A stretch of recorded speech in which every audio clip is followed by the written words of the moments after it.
บริษัทมาฮินดาลาวนำเสนอรถที่เป็นทางเลือกให้กับลูกค้าที่ต้องการนำไส้รถเข้าซอยในการเฮ็ดกสิกรรมหรือใช้ในชีวิตประจำวัน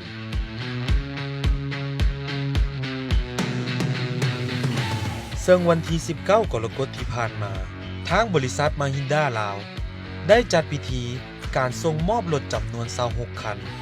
ให้กับบริษัทเอวิสด้วยความไว้วางใจในความแข็งแกร่ง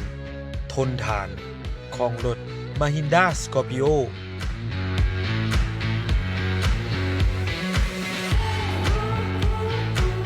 ซึ่งเราได้มีการดัดแปลงให้แทบเหมาะกับลูกค้าที่จะเอาไปนำใช้ในสนามสำหรับงานขุดเจาะเหมือง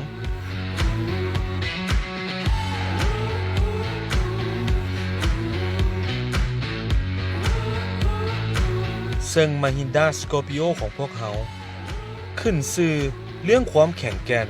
และความทนทานเหมาะสมและพร้อมลุยไปกับทุกสภาพถนน